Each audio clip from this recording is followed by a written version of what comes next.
وزیراعظم شہباز شریف کی ایران کے سپریم لیڈر آیت اللہ سید علی خامنائی سے ملاقات۔ وزیراعظم نے رہبر اعلیٰ کو مسلم امہ کا محسن اور عظیم رہنما قرار دیتے ہوئے خراج تحسین پیش کیا۔ ملاقات میں شہباز شریف نے بھارت سے حالیہ کشیدگی اور توسیع پسندانہ عزائم پر ایران کو آگاہ کیا اور حمایت پر ایرانی قیادت کا شکریہ ادا کیا۔ وزیراعظم نے کہا کہ خطے میں امن، خوشحالی اور ترقی کا پاکستان خواہاں ہے۔ ایران سے تصویراتی تعاون کو مزید مضبوط بنایا جائے گا۔ امید ہے کہ ایران امریکہ جوہری معاہدے میں خطے کا امن کا راستہ کھولے گا۔ رہبر اعلیٰ کے وزیر اعظم کی امن کی کوششوں اور پاکستان سے تعلقات مزید مستحکم بنانے پر تعریف۔ آیت اللہ خامنائی کی پاکستانی عوام کی ترقی اور خوشحالی کے لیے دعا۔ وزیر اعظم کی رہبر اعلیٰ کو پاکستان کے دورے کی خصوصی دعوت۔ ملاقات میں army chief field marshal Asif Munir, deputy وزیر اعظم اسحاق ڈار، وزرائے داخلہ اور اطلاعات بھی شریک تھے۔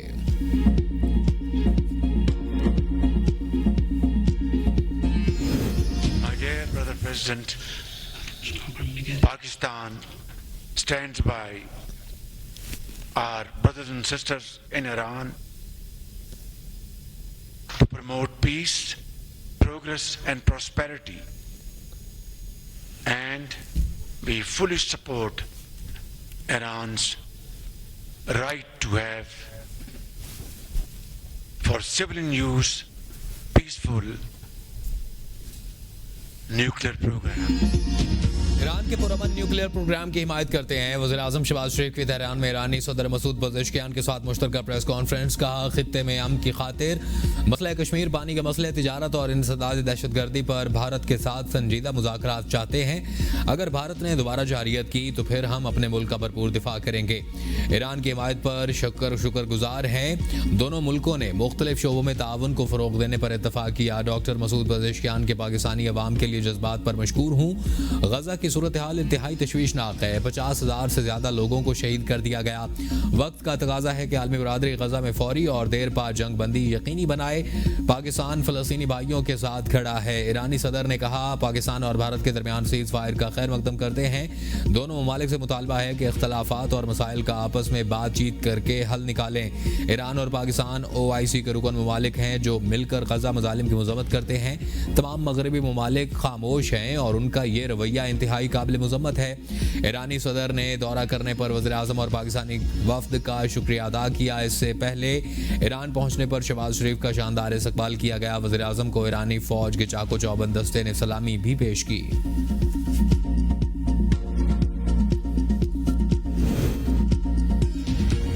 حماس اسرائیل کے ساتھ عارضی جنگ بندی پر رضامند۔ رائٹرز کے مطابق حماس 70 روزہ جنگ بندی کے دوران 10 اسرائیل قیدیوں کو رہا کرے گا اور حماس کی جنگ ختم کرنے پر تمام قیدیوں کی رہائی کی بھی پیشکش۔ اسرائیلی قیدیوں کو 2 مراحل میں رہا کیا جائے گا۔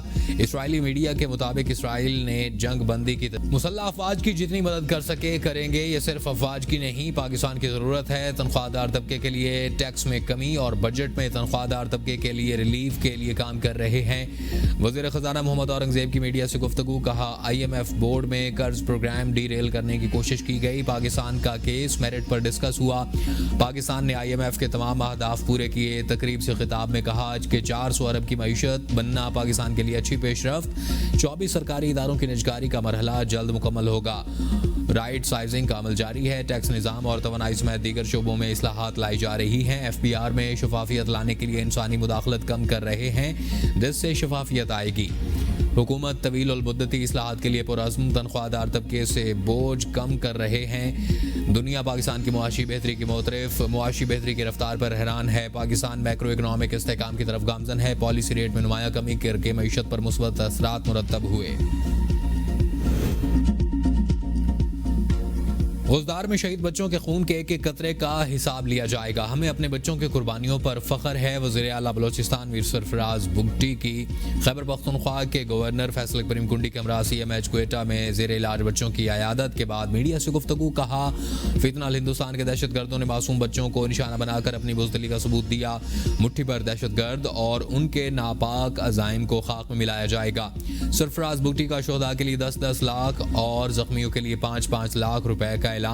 فیصل کریم کنڈی نے کہا کہ ہمارا ملک اندرونی اور بیرونی دہشت گردی کا شکار ہے۔ ہماری افواج نے بیرونی جارحیت کا منہ توڑ جواب دیا، ایسے ہی ہماری بہادر افواج ان اندرونی تخریب کاروں کو بھی ان کے منطقی انجام تک پہنچائے گی۔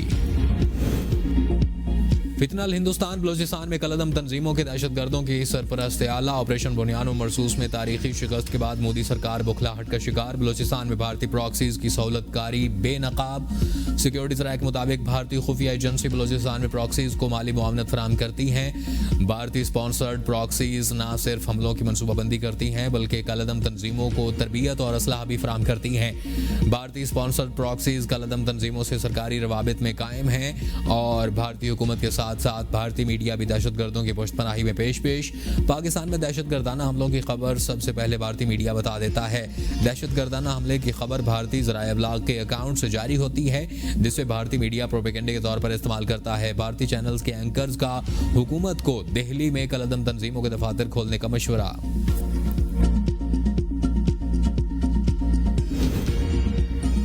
بھارتی گولہ باری کے دوران مرنے والے مقبوضہ کشمیر کے شہریوں کو پاکستانی قرار دینے لگا. بھارتی میڈیا کی جھوٹ ایک ایک کر کے بے نقاب ہونے لگے. پونچھ کے مدرسہ معلم محمد اقبال کو جاں بحق ہونے کے بعد انڈین میڈیا نے پاکستانی دہشت گرد قرار دے دیا. تاہم پولیس بیان نے جھوٹے دعوے کو مسترد کر دیا. اقبال کی غلط شناخت کی طرح کئی دیگر گمراہ کن غلط معلومات بھی انڈین نیوز چینلز اور ویب سائٹ پر دیکھی گئیں.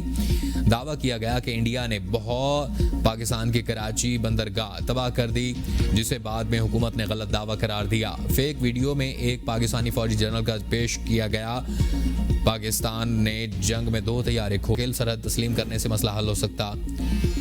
آزاد کشمیر آزاد امیدوار پی ٹی آئی میں رہتے تو آج مسئلہ نہ ہوتا. سنی اتحاد کونسل مخصوص نشستوں کی اقدار نہیں. سپریم کورٹ آئینی بینچ کے مخصوص نشستوں کے کیس کی سماعت میں ریمارکس. وکیل مختوم علی خان نے کہا منتخب ارکان کو بغیر نوٹس ڈی نوٹیفائی کر دیا گیا. جسٹس جمال بندوخیل نے کہا سنی اتحاد کونسل پارلیمانی پارٹی بنا سکتی تھی.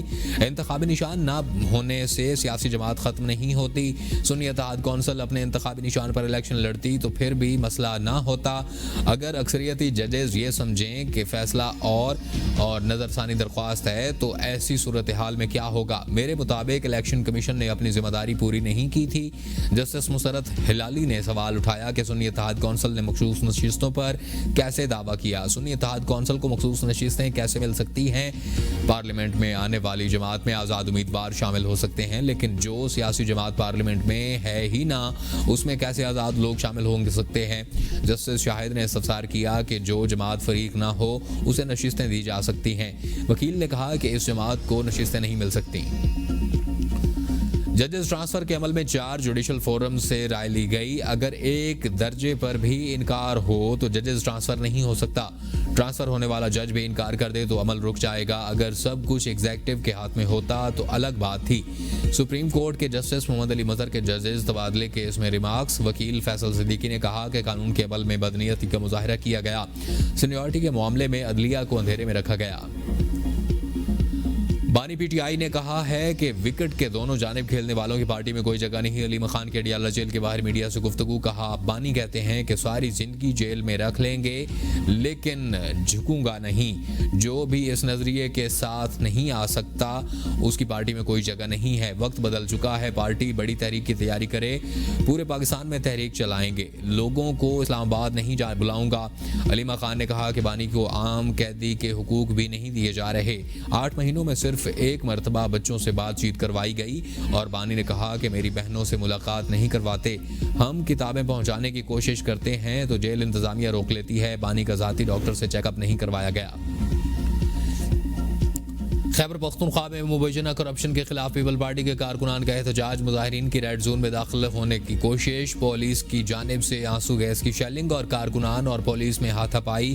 ریڈ زون کا گیٹ ٹوٹ گیا اور کئی کارکن زخمی. پارٹی کارکنان نے پی ٹی آئی کی احتجاجی کیمپ کو آگ لگا دی. خیمے کے اندر موجود کرسیاں اور باقی سامان بھی جل گیا. سڑک پر کھڑی موٹر سائیکلوں کو بھی آگ لگا دی گئی. خیبر پختونخوا کے علاقے خیبر روڈ ہر قسم کی ٹریفک کے لیے بند. ایس ایس پی آپریشنز مسعود بنگش نے کہا پرامن جلسہ ہو رہا تھا. یہ پولیس صرف ریڈ زون کی سیکیورٹی کے لیے کھڑی تھی. کچھ نقاب پوش افراد نے ریڈ زون میں داخلے کی کوشش کی اور کیمپ کو آگ لگائی. کیمروں کی فوٹیج سے شناخت کی جائے گی. 18 کروڑ سے زائد صارفین کے اکاؤنٹس کے پاسورڈ حساس معلومات چوری ہونے کا انکشاف. عالمی ڈیٹا لیک میں گوگل، فیس بک، ایپل سمیت بڑی کمپنیوں کے صارفین متاثر. National cyber emergency response team نے ایڈوائزری جاری کر دی. پاکستانی صارفین کو فوری طور پر اپنے اکاؤنٹس کے پاسورڈ تبدیل کرنے کی ہدایت. کہا ڈیٹا لیک سے شناخت چوری، اکاؤنٹ ہیکنگ کا خطرہ ہے. سرکاری اداروں اور مالیاتی اکاؤنٹس کے بھی متاثر ہونے کا خدشہ. صارفین کو پاسورڈ مینیجر کا استعمال کرنے کی سفارش. بلال بن ثاقب وزیر اعظم کے معاون خصوصی برائے بلاک چین اور کرپٹو کرنسی مقرر. وزارت خزانہ کے اعلامیے کے مطابق بلال بن ثاقب کو وزیر مملکت کا درجہ دیا گیا ہے. کرپٹو پالیسی میں رہنمائی کے لیے نوجوان قیادت کو آگے لایا گیا. پاکستان کرپٹو اور بلاک چین میں عالمی قیادت کے لیے عزم. اور بلال بن ثاقب پاکستان کرپٹو کونسل کے چیف ایگزیکٹو بھی ہیں. حکومت نے کرپٹو مائننگ اور AI ڈیٹا سینٹر کے لیے 2000 میگا